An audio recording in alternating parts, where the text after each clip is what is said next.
समृद्ध दलितों को आरक्षण छोड़ने की बात किसने कहा था? हमने नहीं, चिराग पासवान ने सदन में कहा था।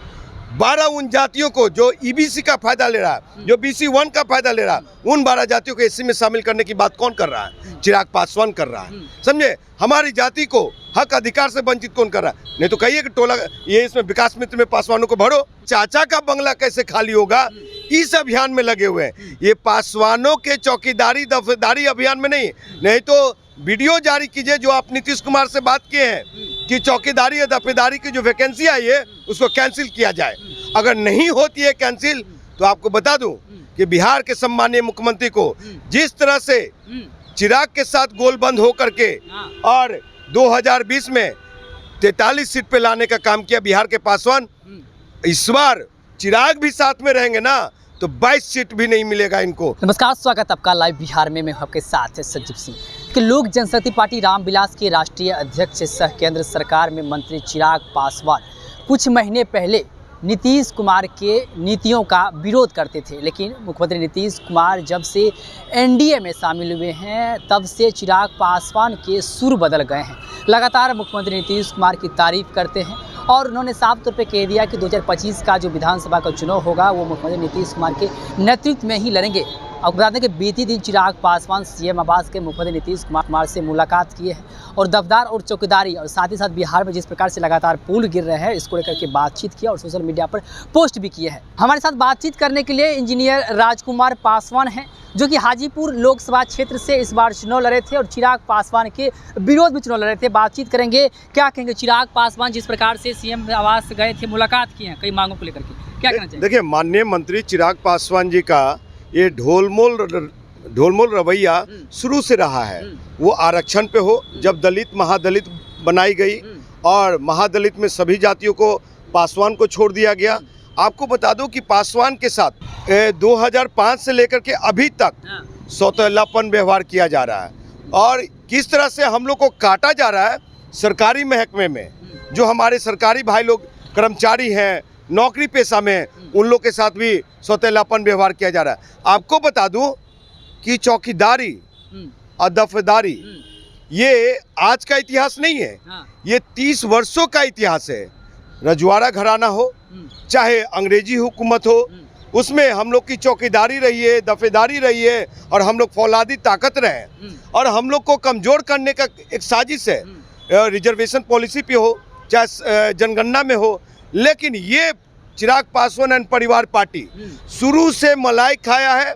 सिर्फ दिखाने के लिए पत्र लिखेंगे, ट्वीट करेंगे, फेसबुक पे लिखेंगे, तो ये गंभीरता से बिहार के पासवानों को समझने की जरूरत है। मतलब मुलाकात किए सिर्फ दिखावे के लिए मुलाकात किए क्या? साहब, इनको दर्द है कि 12 जनपद मेरा जो खाली करवाए हैं लोग, तो अब यहाँ पे चाचा का बंगला कैसे खाली होगा, इस अभियान में लगे हुए हैं। ये पासवानों के चौकीदारी दफेदारी अभियान में नहीं तो वीडियो जारी कीजिए जो आप नीतीश कुमार से बात किए हैं कि चौकीदारी या दफेदारी की जो वैकेंसी आई है उसको कैंसिल किया जाए।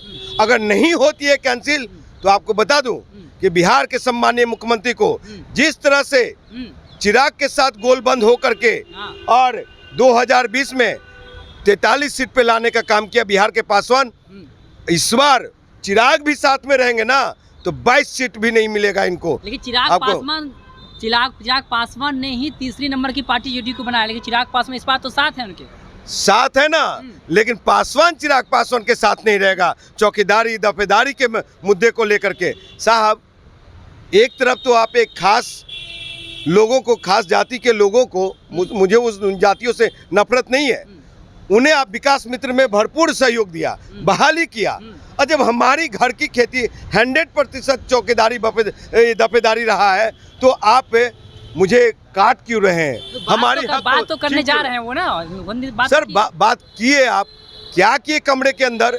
आप कौन सी बात किए? पब्लिकली कीजिए। आप पोस्ट तो किए, बताएं। पोस्ट वो नहीं, ये झूठी राजनीति के सगुफा में नहीं। सुनिए, सबसे ज्यादा पासवानों को अगर नुकसान हुआ है तो स्वर्गीय रामविलास पासवान के नेतृत्व में और ये चिराग पासवान के। सुनिए, समृद्ध दलितों को आरक्षण छोड़ने की बात किसने कहा था? हमने नहीं, चिराग पासवान ने सदन में कहा था। 12 उन जातियों को जो ईबीसी का फायदा ले रहा है, जो BC1 का फायदा ले रहा है, उन 12 जातियों को एससी में शामिल करने की बात कौन कर रहा है? चिराग पासवान कर रहा है। समझे, हमारी जाति को हक अधिकार से वंचित कौन कर रहा है? नहीं तो कहिए कि टोला ये इसमें विकास मित्र में पासवानों को भरो।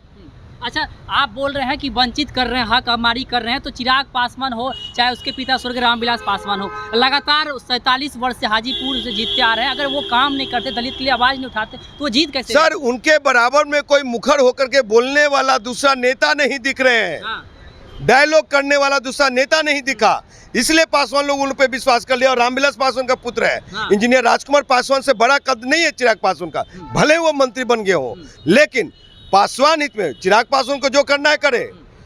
वो हमको मालूम है चिराग पासवान कुछ नहीं करेंगे नीतीश कुमार से मिलके, आइए कुछ होने नहीं जा रहा है।